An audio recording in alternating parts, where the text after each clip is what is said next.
Oniki Channel. Oniki Channel kali ini akan membahas tentang Doni Salmanan, Indra Kents, dan masa depan investasi kita. Oke, langsung saja kita akan mulai topik yang satu ini.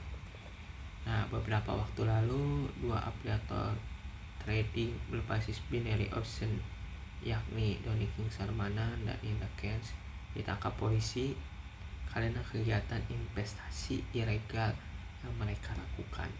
Dalam prosesnya, mereka sukses meraup ratusan miliar uang dari para korban investor bodong yang mereka promosikan. Dengan uang ratusan miliar inilah kemudian dua orang itu menjadi kaya mendadak dan sering memamerkan kekayaannya demi menjerat para korban barunya.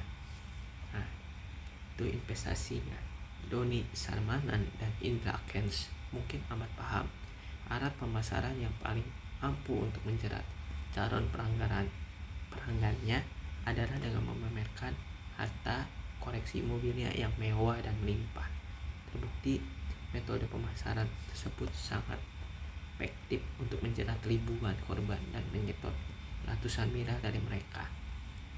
Uang ratusan miliar ini mungkin merupakan tabungan atau dana dari hasil jual rumah para korbannya yang kini hanya bisa menangis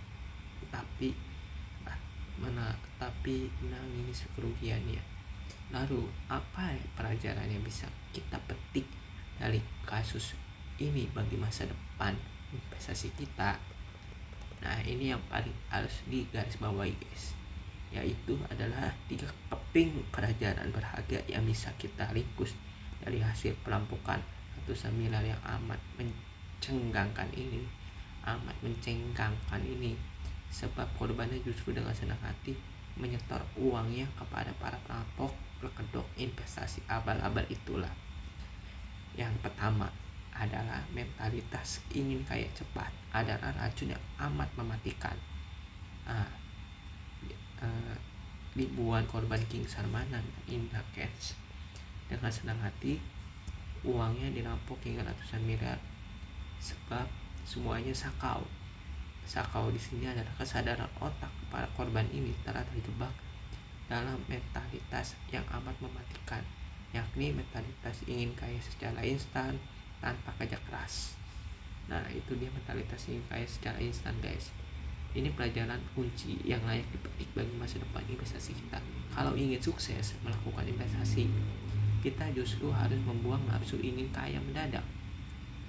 Saat kita bisa membuang nafsu kaya mendadak dan mau sabar menjalani proses investasi yang panjang, maka kita justru akan sukses kaya dengan pelan-pelan.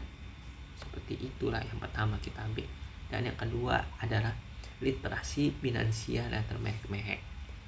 Nah, di sini selain akal sehatnya mati dibunuh racun ingin kaya secara instan, maka ribuan orang muda terjebak dalam investasi abal-abal karena pemahaman keuangannya memang masih termehek-mehek.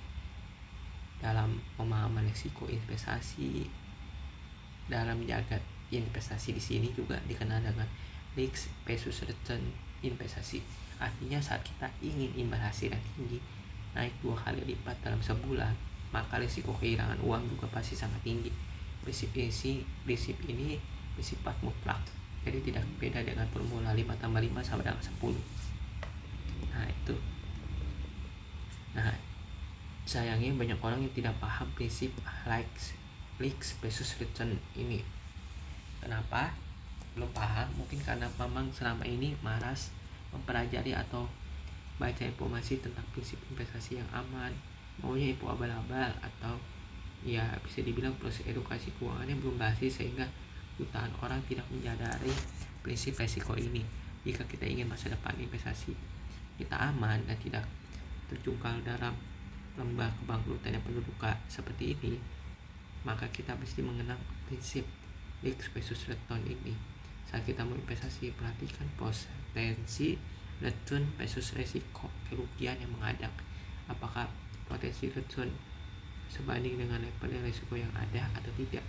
Nah, yang ketiga itu adalah kinerja OJK yang masih rada mengecewakan. Kasus Doni Salmanan dan Indra Kents ini sejatinya hanya satu dari ribuan kasus serupa, yakni investasi bodong, modus format dan modelnya bisa beragam, tapi semuanya sama, yakni merampok mengambil uang korban dengan dari investasi abal-abal atau menitipkan dana. Kasus ini tidak hanya terjadi di Jakarta dan Surabaya, tetapi namun di berbagai pelosok kota, kecamatan, dan desa di seluruh Indonesia penjurunya. Apa artinya? Artinya cukup jelas.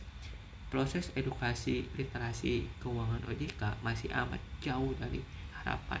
Sesungguhnya mereka punya anggaran yang melimpah dengan gaji pegawai yang super mahal, namun karena mentalitas kelas birokrat yang tidak kreatif, maka efektif program kampanye edukasi keuangan masih mengecewakan. Sejauh ini kita jarang melihat program kampanye edukasi keuangan tentang dari OJK sendiri. Itu adalah judul kita, Doni Salmanan, Indra Kents, dan masa depan investasi kita. See you, like, comment, and subscribe.